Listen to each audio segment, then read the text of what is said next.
India alert, जुर्म के खिलाफ आवाज।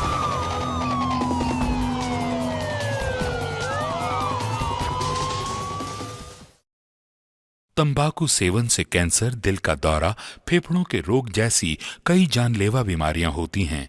इस फिल्म अथवा कार्यक्रम में दिखाए गए कलाकार किसी भी प्रकार के तंबाकू उत्पादों जैसे कि बीड़ी, सिगरेट, खैनी, जर्दा इत्यादि के सेवन का समर्थन या प्रचार नहीं करते हैं। मैं कभी कभी सोचता हूँ कि ये सिगरेट या बीड़ी पीने का क्या परिणाम होगा। क्या ये मेरे स्ट्रोक का कारण बन जाएगा जो मुझे अपने परिवार पर बोझ बना देगा? क्या ये मेरे फेफड़ों के कैंसर का कारण बन जाएगा? क्या ये मुझे मुंह के कैंसर या हृदय रोग या एम्फीसीमा के करीब लाएगा? अगली बार जब आप सिगरेट या बीड़ी पीने की सोचें तो खुद से पूछें, ये सिगरेट या बीड़ी पीने का क्या परिणाम होगा? तंबाकू आज ही छोड़ें। सहायता के लिए 1800-112356 पर कॉल करें या मिस्ड कॉल दें 01122901-701 पर। ना तो मैं ये पहनूंगी और ना ही कहीं जाऊंगी। जो करना है करें। इतनी अकड़? अभी तेरे को दिखाता हूं मैं क्या कर सकता हूं। क्या कर रहे हो तुम? हाँ?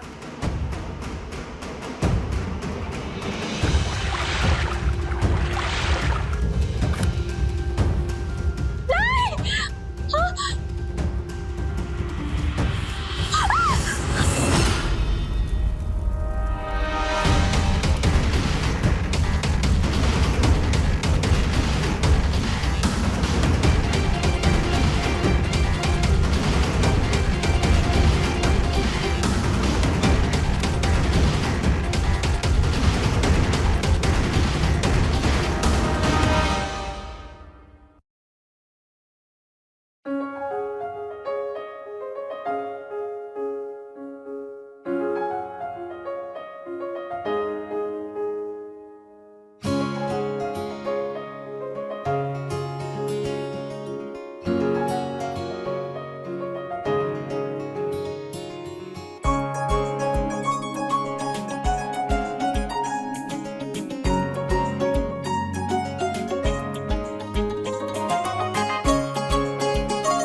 लता, ये सुबह सुबह इतनी प्यारी खुशबू कहाँ से आ रही है भाई? है आपकी बेटी जरूर आपके लिए केक बना रही होगी। Happy birthday to you, happy birthday to best papa. बेटा, ये सुबह सुबह इतनी मेहनत करने की क्या जरूरत थी तुझे? वो सब छोड़िए, चलिए पहले केक कट कीजिए। Happy birthday to you. कोई मस्ती नहीं है?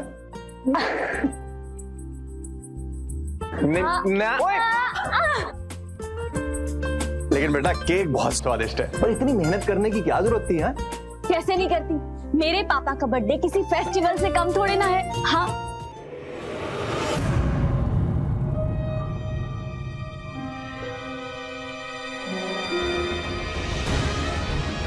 अरे साले, मेरे 7 लाख रुपए खा के तू यहाँ जन्मदिन मना रहा है? तेरे पैसे कहाँ हैं? ऐसे कहाँ हैं? बबलू भाई, ऐसे कैसे बात कर रहे हो आप? बबलू भाई, आपके पैसे दे दूंगा। आपको मालूम है ना मेरा बिजनेस में कितना लॉस हुआ इस साल। पैसे नहीं है, लेकिन रही ऐसी बराबर चल रही है।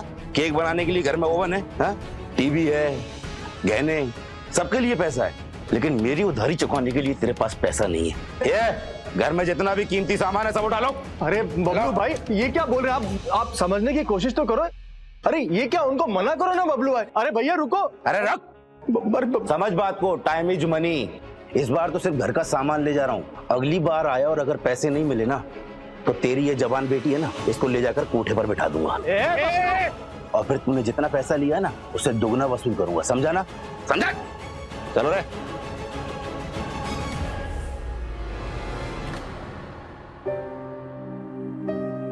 अरे इसको मालूम है मुझे बिजनेस में कितना बड़ा नुकसान हुआ, फिर भी मेरे घर में आके मेरी इज्जत उछाल के चला गया।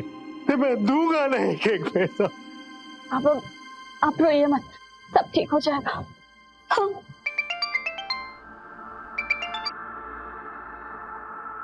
हेलो, हाँ सोनू भैया। अरे सोनू मामा आप। अरे अरे, कितनी बड़ी हो गई है मेरी प्यारी भांजी। हाँ,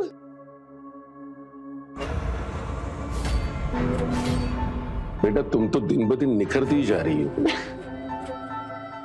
सोनू, अरे तुम यहाँ अचानक? नमस्कार। भैया को मैंने बुलाया है, बैठिए ना भैया। बिल्कुल।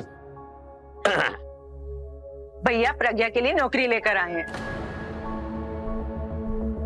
मना किया है ना मैंने, नहीं करवानी है नौकरी प्रज्ञा से।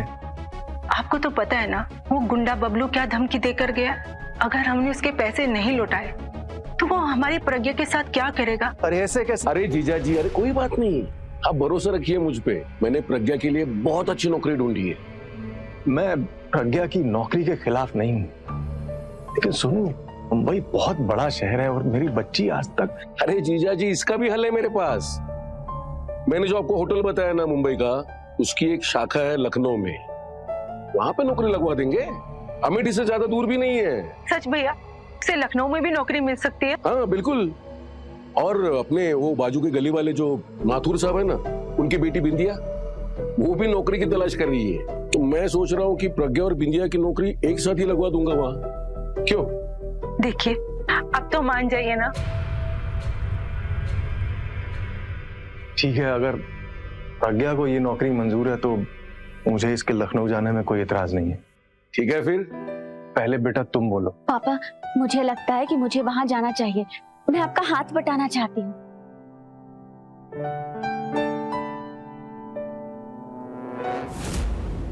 बेटा ये ले, ये सेकेंड हैंड फोन है। वो अचानक सब कुछ हो गया ना तो नया ले नहीं पाया। पापा, ये फोन भी आपकी तरह परफेक्ट है। लो सोनू आ गया। हेलो बेटा। नमस्ते जीजा जी। नमस्ते दीदी। कैसे हो सोनू? मैं एकदम ठीक हूँ जीजा जी। ये बिंदिया है अपने प्रकाश माथुर जी की बेटी। नमस्ते। ये हमारे साथ ही लखनऊ आएंगी और प्रज्ञा के साथ नौकरी भी करेगी। प्रज्ञा का ख्याल रखना और लखनऊ पहुंचते ही ना फोन जरूर कर देना। जैसे मैं लखनऊ एंटर करूंगा ना, वैसे आपको फोन कर दूंगा।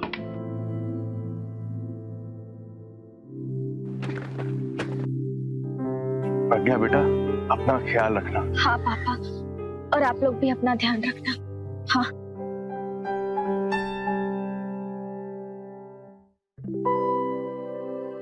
अपना ध्यान रखना।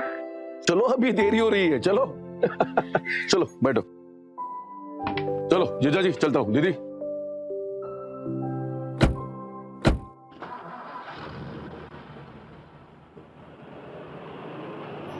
सोनू मामा, वैसे हमारा वहाँ काम क्या होगा? कुकिंग या फिर कुछ और? अरे बेटा, काम तो वहां पे बहुत होंगे, और तुम्हें तो पता ही होगा ना कि होटल में क्या क्या काम करते हैं। फिर भी आपने उनसे कोई तो बात की होगी। हम लोग पहले होटल पहुंचेंगे और बाद में देखेंगे कि वहां पे क्या क्या काम है अपने लिए। जी।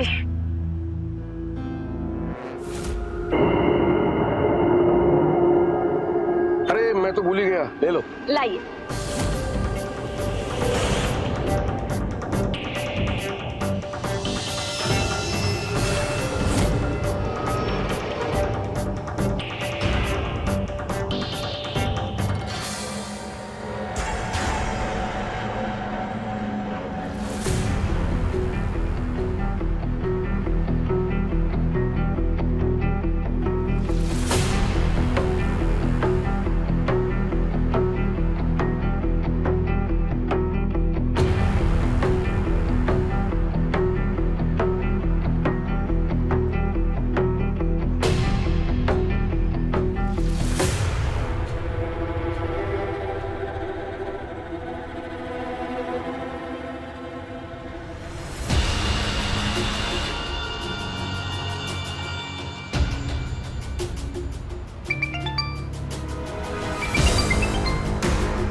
शेट्टी साहब, पैसे तैयार रखना मेरे। 2 कड़क कच्ची कलियां लेके मुंबई आ रहा हूं।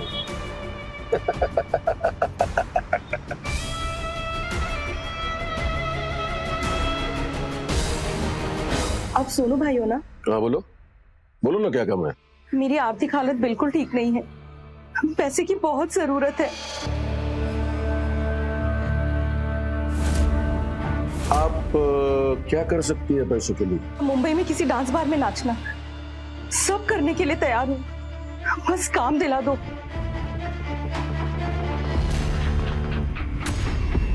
अरे क्या बकवास कर रही है आप? अब क्या समझती है मुझको? इंपोर्ट एक्सपोर्ट का बिजनेस है मेरा, अब कुछ भी बके जा रही है। Please please get out. मुझे पता है आप इन लोगों की वजह से सच्चाई छुपा रहे हैं। मैं एमजी रोड में 5 नंबर के मकान में रहती हूँ, कोई भी काम हो मुझे बताना। आप चले जाइए यहाँ से, आप चले जाइए, प्लीज निकल जाइए। कुछ भी बकवास करती है। सोनू, तो कौन थी ये औरत? क्या बोल रही थी? पैसों के लिए कुछ भी कर सकती हूँ, डांस बार, मुंबई। जीजा जी ध्यान मत दीजिए, पागल औरत थी, बकवास कर रही थी। सोनू वो सब छोड़, हमारी प्रज्ञा से बात नहीं हो पा रही है, वो कहाँ पर है? और अब तो 1 हफ्ता हो गया है, तो तुम भी वापस आ गए हो। प्रज्ञा को कोई फोन नहीं आया हमें, हम उसको फोन लगा रहे हैं तो उसका फोन बंद आ रहा है। हाँ तो उसका फोन बिगड़ गया होगा जीजा जी। आपने दिया था ना सेकंड हैंड फोन, आपने दिया था कि नहीं? ऐसा करते हैं आप। हो सकता है सोनू उसका फोन बिगड़ गया होगा, पर तू होटल में फोन लगा के हमारी बात करवा देना। मैं एक काम करता हूँ, मैं मैनेजर से बात करता हूँ और उसको बोलता हूँ कि प्रज्ञा की शिफ्ट खत्म होने के बाद वो आपको फोन कर देगी। हाँ ठीक है, याद से बात कराता हूँ। हाँ बिल्कुल बिल्कुल दीदी, आप बिल्कुल चिंता मत करो, मैं हूं ना। हाँ अब चल। सोनू, प्रज्ञा जिस होटल में काम करती है उसका नाम तो बता दे। ये अपना एलिट इंटरनेशनल।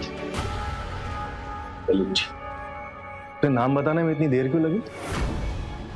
तू तो अभी आया ना वहां से, तेरे तो पहचान वाला होटल है। फिर जीजा जी आप शक कर रहे हैं मुझ पे?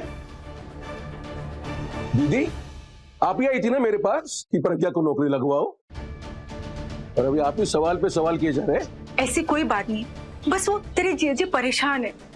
तू बस एक काम करना, किसी भी तरह हमारी प्रज्ञा से बात करा दे। बोला ना दीदी, मैं करवा दूंगा, आप क्यों चिंता कर रही है?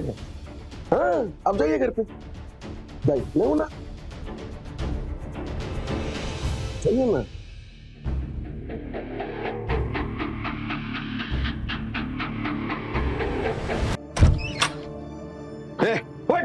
खड़े हो जा, चल। आज जो तूने किया है ना, आई शपथ, अगर मेरा धंधा तुम्हारे चेहरे की वजह से नहीं चलता तो पता नहीं अभी तक क्या हाल कर दिया होता मैं तुम दोनों का।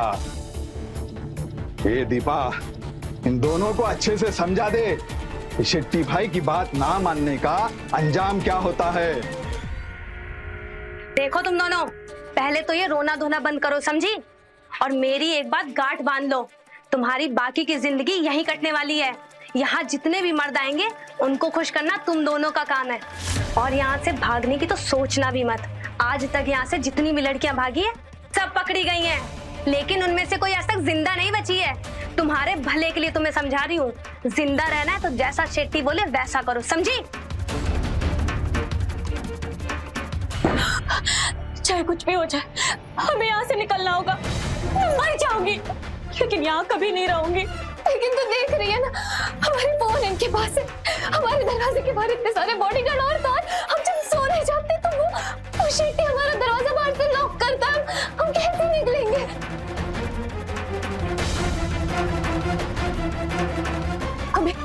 हमें नाटक करना होगा। वो लोग हम पे नजर इसलिए रखते हैं ताकि उन्हें ये लगता है कि हम यहाँ से भाग जाएंगे, लेकिन अगर हम उन्हें ये भरोसा दिलाते कि हमने उनकी सारी बातें मान ली है तो वो हम पे नजर रखना बंद कर देंगे। हाँ, लेकिन प्रज्ञा, ये सब हम करेंगे कैसे? हाँ, हम एक काम करते हैं, हम ना कुछ दिनों तक शेट्टी की सारी बातें मान लेते हैं। हाँ, और जब उसको हम पे भरोसा हो जाएगा ना तो हम रिसेप्शन वाले लैंडलाइन से अपने घर पे फोन कर लेंगे। नमस्ते जी। नमस्ते जी, प्रज्ञा का घर? आप कौन? जी मेरा नाम प्रकाश है। मेरी बेटी विद्या और प्रज्ञा दोनों सोनू जी के साथ लखनऊ के लिए निकले थे। अच्छा हुआ भाई साहब आप आ गए। आपकी प्रज्ञा या बिंदिया से कोई बातचीत हुई? मेरी विद्या से कोई बात नहीं हो पाई। क्या? इसीलिए यहाँ आया हूँ, सोचा आपसे मिलकर उनके बारे में कुछ पता चलेगा, लेकिन अब तो मुझे टेंशन हो रही है। 1 महीना होने को आया, विंध्या और प्रज्ञा की कोई खबर नहीं। भाई साहब आप चिंता मत कीजिए, सब ठीक हो जाएगा। मैं सोनू को फोन करती हूँ और सब पता कर लेती हूँ। कोई फायदा नहीं है उससे बात करके। मैं तो कह रहा हूँ कि झूठ बोल रहा है। कुछ दिन पहले जब उसके घर गया था विंध्या के बारे में पता करने के लिए, तो जमीन पर गिरा हुआ ये बिल मिला।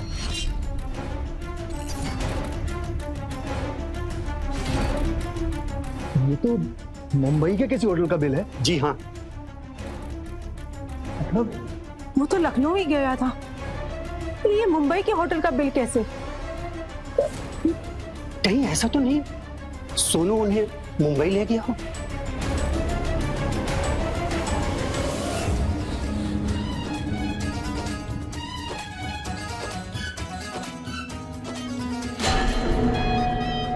लगता है ये दोनों मान गई है कि अब इनकी दुनिया यही है। ना मानकर जाएंगी भी कहाँ? नहीं, सोनू उनको भला मुंबई क्यों लेके जाएगा? आप एक काम करिए ना, लखनऊ में वो जो होटल है वहां पे फोन करके पता कर लीजिए प्रज्ञा और बिंदिया के बारे में। सही कह रही हो तुम।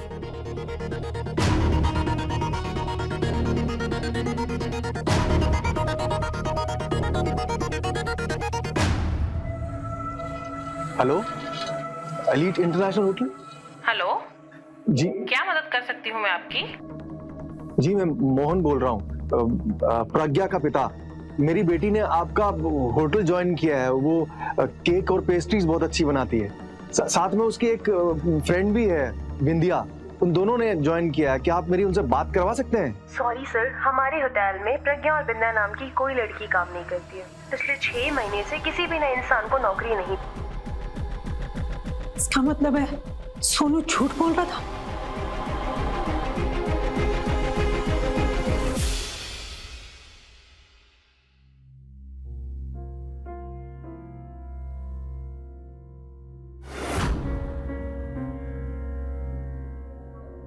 दीपा, दरवाजा खुला रहने दे।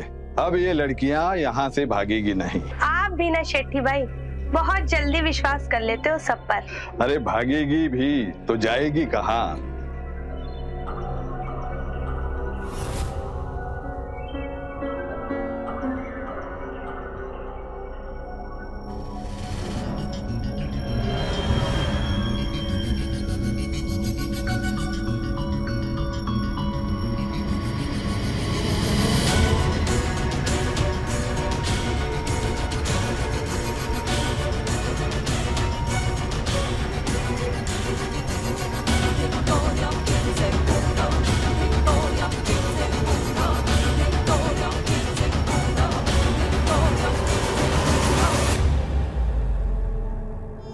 लता, तुम्हें याद है वो औरत जो उस दिन सोनू के यहाँ काम मांगने आई थी?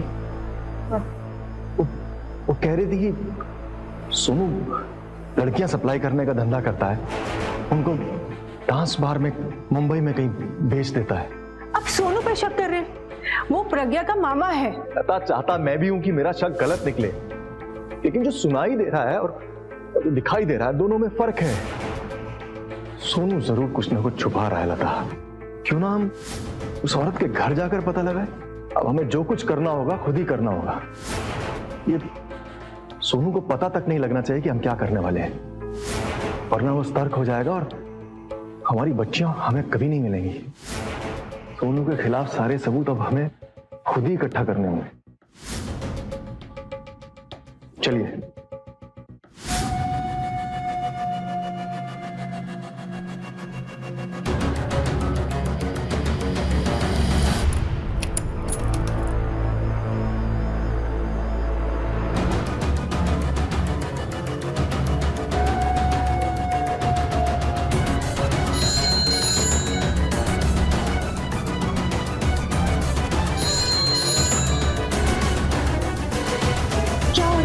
फोन नहीं उठा रहा है क्या?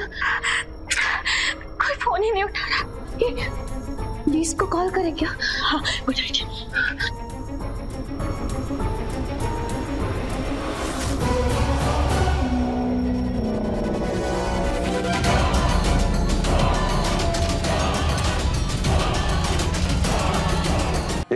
तुम दोनों को छूट क्या दी, अपने असली रंग दिखा दिए। अभी तुम दोनों को बताता हूं इसका अंजाम क्या होगा। लेकर चलो इनको। माफ कर दो, हम नहीं करेंगे फिर से ऐसा।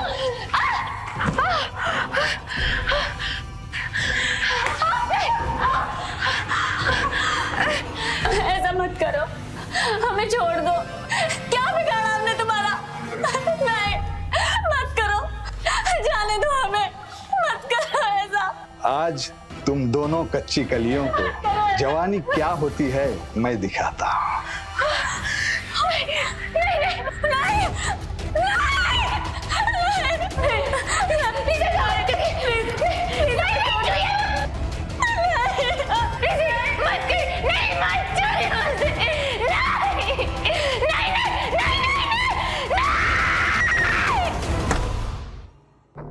नमस्कार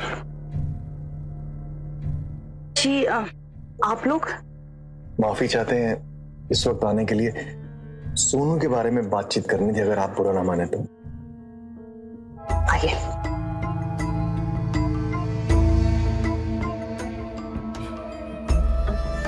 बहन जी, मैं सिर्फ इतना जानना चाह रहा था कि उस दिन आप सोनू को आप कुछ कह रही थी सोनू के बारे में, ये डांस बार। आखिर सोनू करता क्या है? हाँ, वो लड़कियां बेचता है।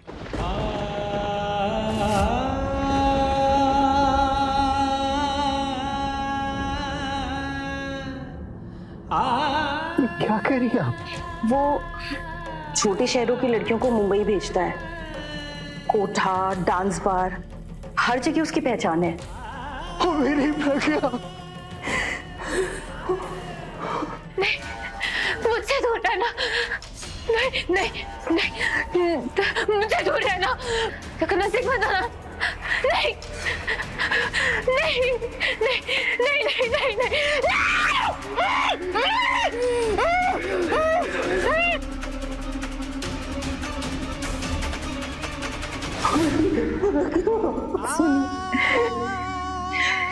संभालिए अपने आप को। देखिए, हमारी बेटी प्रज्ञा को कुछ नहीं होगा, वो हमें मिल जाएगी। जहां तक मुझे पता है उस हिसाब से सोनू ने आज तक मुंबई में जितनी भी लड़कियों को बेचा है उनमें से कोई भी सही सलामत नहीं लौटी है। नहीं, ऐसा मत कहिए। मेरी प्रज्ञा के साथ ऐसा कुछ नहीं होगा, कुछ नहीं होगा ऐसा।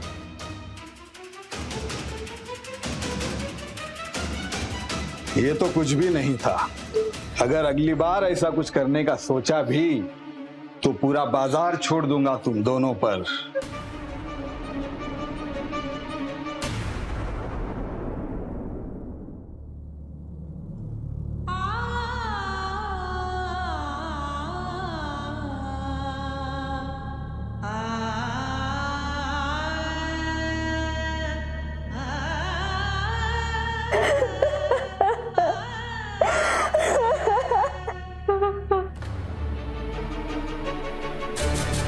चाहे कुछ भी हो जाए, मैं मेरी बेटी को सही सलामत लेकर आऊंगा।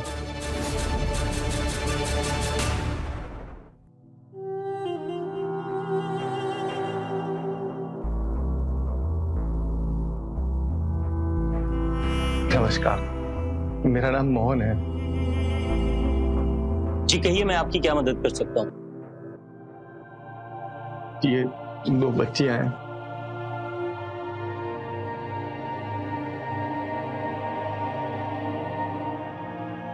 ये मेरी बच्ची है प्रज्ञा, और ये बिंदिया हमारे पड़ोस में रहने वाले प्रकाश जी की बेटी, मेरी बेटी की सहेली है।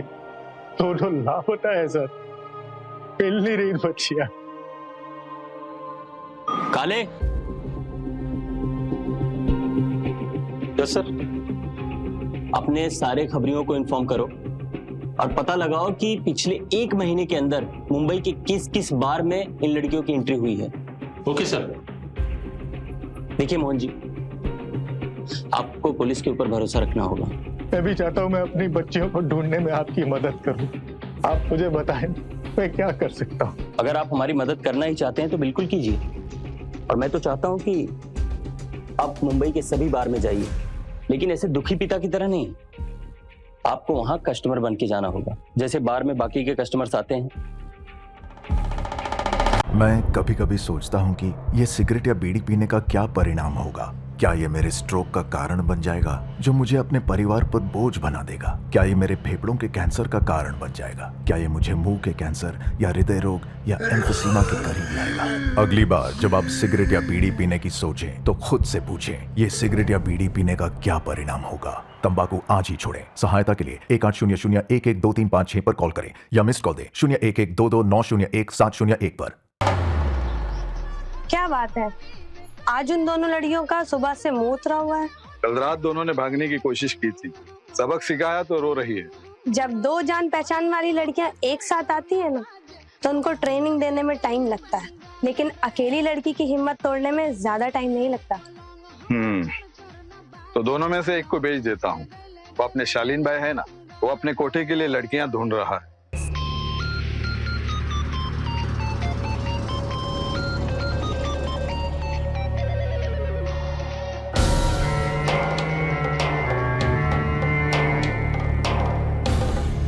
ये वाली आइटम है, कैसी लगी भाऊ?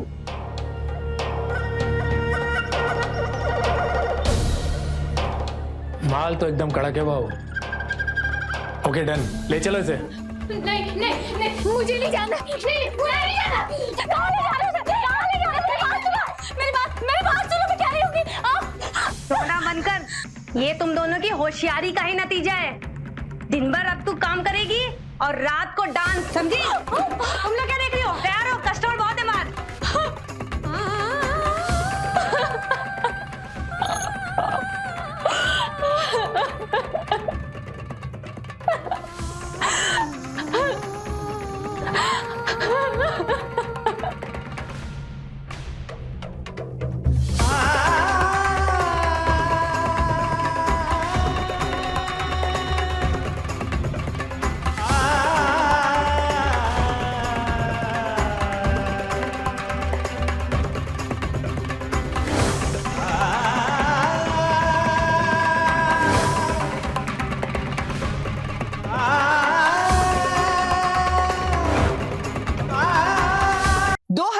के एनसीआरबी रिपोर्ट्स के अनुसार हर साल मानव तस्करी के जुर्म के आंकड़ों में लगभग 25% की बढ़ोतरी होती है और ज्यादातर अपराधी जवान लड़कियों को ही अपना निशाना बनाते हैं और ज्यादातर अपराधी पीड़ित का कोई अपना ही जान पहचान का होता है।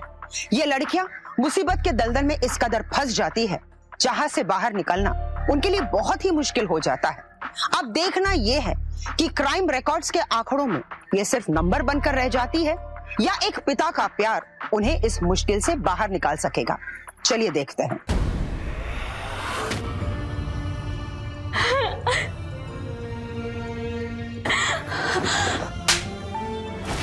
क्यों रे मेरा धंधा चौपट करने आई है तू? मैं यहाँ नहीं आई, मुझे जबरदस्ती यहाँ लाया गया है। मुझे यहाँ नहीं रहना, मुझे अपने घर जाना है। ये रोना धोना बंद कर। तू कोई पहली लड़की नहीं है जिसके माँ बाप ने यहाँ बेचा है। लाखों लड़कियां यहाँ हर रोज जबरदस्ती लाई जाती हैं इस धंधे में, या फिर मजबूरी में आती हैं मेरी तरह। मेरे माँ बाप बहुत गरीब हैं, उनके लिए पैसा कमाने के लिए मैं सालों से ये धंधा करती आ रही हूँ, एक से एक मालदार क्लाइंट बना रही हूँ, लेकिन तेरी जैसी लड़कियां आके मेरा धंधा खा जाती हैं। तुझे यहाँ नहीं रहना है, ये काम नहीं करना है तो मर क्यों नहीं जाती? तेरा यहाँ से बच के निकलना नामुमकिन है। मर जाएगी तो कम से कम हमारा धंधा तो ठीक से चलेगा ना।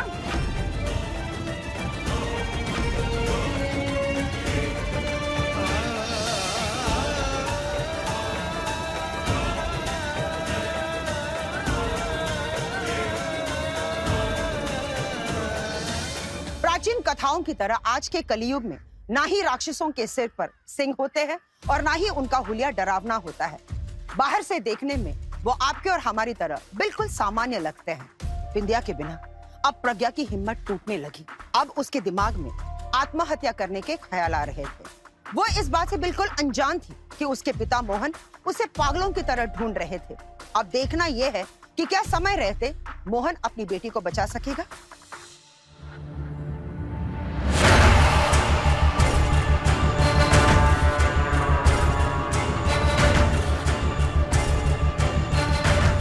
नहीं, अभी नहीं।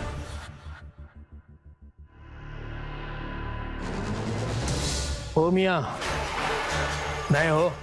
नहीं, हाँ मतलब ड्राइवर हूँ ना, मुंबई से गुजर रहा था तो सोचा शहर के नज़ारे देख लेता हूँ।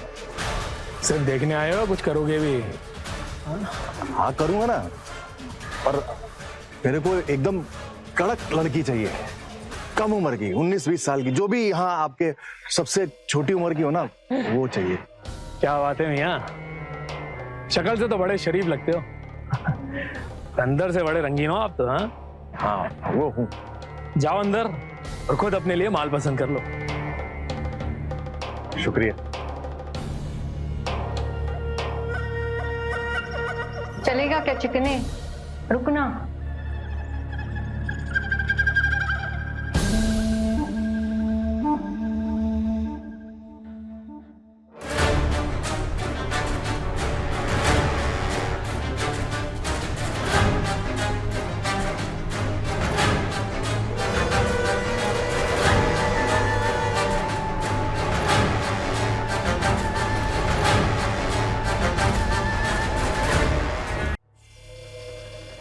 विद्या,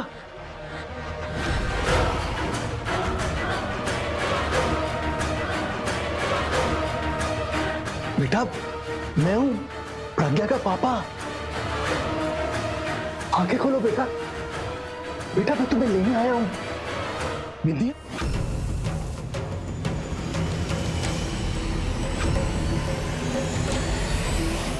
मैं वो ये तो नहीं है मियाँ, अब इसकी ट्रेनिंग चल रही है, तभी तो बेहोशी का इंजेक्शन दे रखा है इसको। हाँ तो चलेगी ना, मुझे ऐसी लड़की चाहिए। फिर तो आपके लिए बिल्कुल परफेक्ट है, लेकिन इसका रेट 10,000 है। 10,000? हाँ अभी उतने पैसे तो नहीं है, लेकिन यही लड़की चाहिए। तुम 5,000 ये कैश रख लो और ये बाकी 5,000 की ये घड़ी रख लो। क्या बात है मियाँ, एक रात बिताने के लिए घड़ी दे दी है। लगता है बहुत दिनों से आग लगी हुई है सीने में। जाओ जाओ, 1 घंटे के लिए लड़की तुम्हारी हुई, मजे करो। हाँ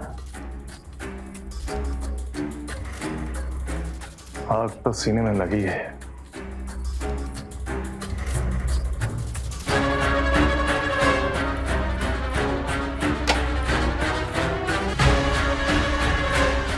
विद्या, विद्या बेटा, बेटा उठो।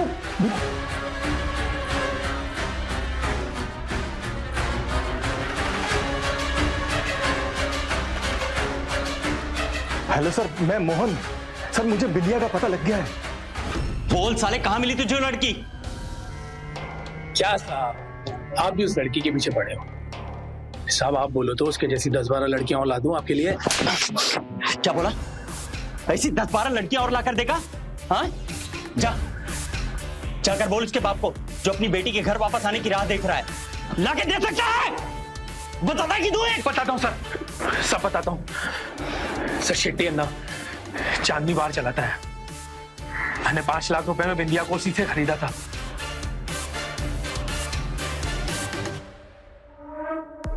ये देख, तेरे लिए नई साड़ी लाया हूं। आज तुझे फरदीन भाई के साथ जाना है, इसलिए उनका चॉइस का कपड़ा पहनना जरूरी है, समझी? चल अब फटाफट रेडी हो जा। ना तो मैं ये पहनूंगी और ना ही कहीं जाऊंगी, जो करना है कर लो। इतनी अकड़? अभी तेरे को दिखाता हूं मैं क्या कर सकता हूं। नहीं, क्या कर रहे हो तुम? हाँ?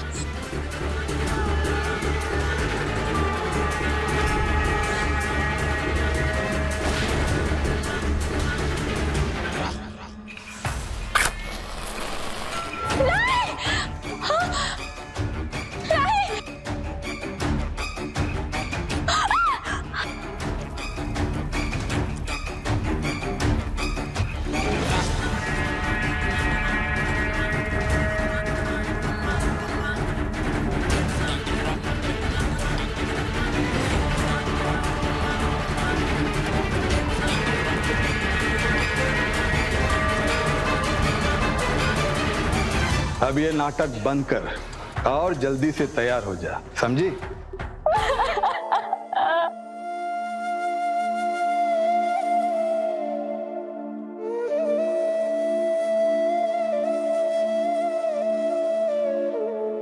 शेट्टी भाई की नजर बहुत तेज है, चाहे लड़की हो या कपड़े, दोनों ही सही पसंद करते हैं वो।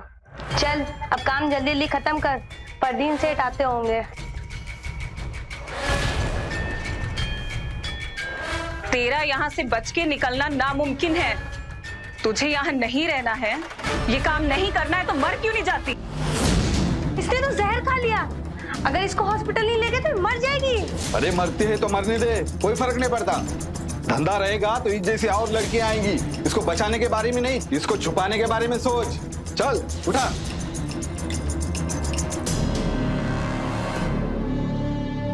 बिना परमिशन अंदर जाना मना है। खड़े रह साइड में।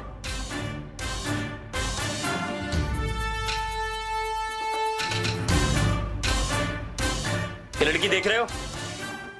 कहां छुपा कर रखा इसे? कौन है ये लड़की? मुझे क्या पता, कभी देखा नहीं इसे। अच्छा, शेट्टी तू ही है ना इस बार का मैनेजर? हाँ। देख, शालीन ने मुझे तेरे बारे में सब कुछ बता दिया है। तेरे लिए अच्छा होगा कि तू भी मुझे सब कुछ सच सच बता दे। मैं सच बोलता हूँ, ये लड़की यहाँ नहीं है। अच्छा, इसका तो हम पता लगा ही लेंगे। काले, एक एक कमरे की तलाशी लो और जितनी भी लड़कियां हैं सबको बाहर निकालो। Okay sir.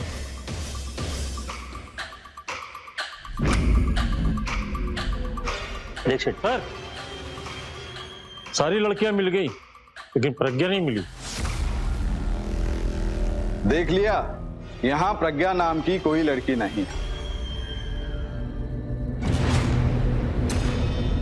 यहाँ सभी लड़कियां अपनी मर्जी से आती है, वो अपनी मजबूरी की वजह से ये काम करती है। मैं किसी को जबरदस्ती यहाँ नहीं लाता।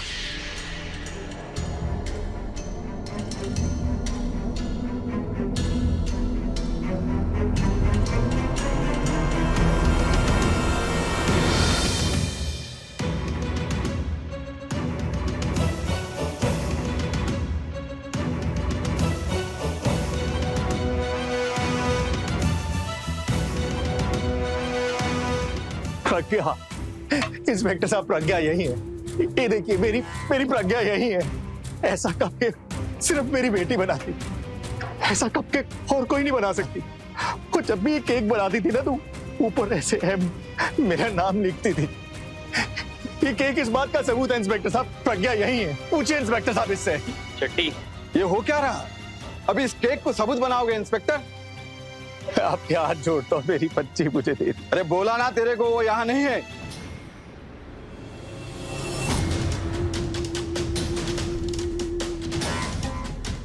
मैं गोली मार दूंगा, मैं गोली मार दूंगा। देखिए मोहन जी, गोली मत चलाना, कानून को हाथ में मत लो। इंस्पेक्टर साहब, जिस बात की जवान बेटी इन दरिंदों के शहर में लापता हो ना, उसका दर्द आप नहीं पहचान सकेंगे। मैं आखिरी बार पूछता हूँ, बता दे वरना गोली मार दे। गोली मत चलाना, बताता हूँ।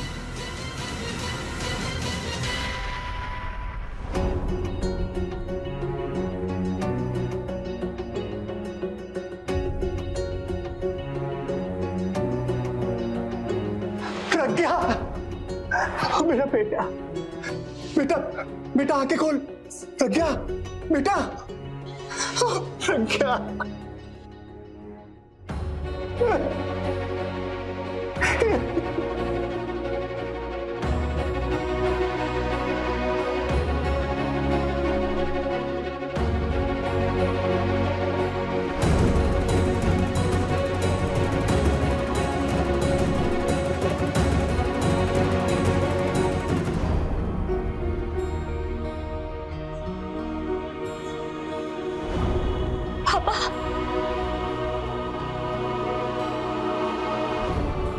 बेटा, पापा, बेटा तुझे होश आ गया? पापा,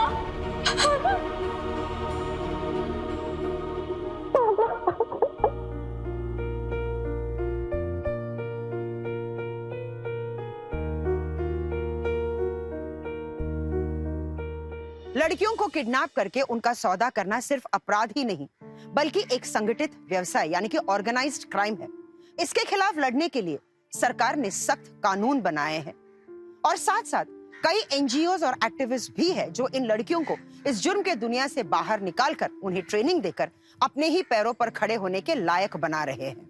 लेकिन फिर भी ये अपराध आज भी हमारे समाज में होता है, क्योंकि ये अपराध तब तक खत्म नहीं हो सकता जब तक अपराधी की सोच ना बदली जाए।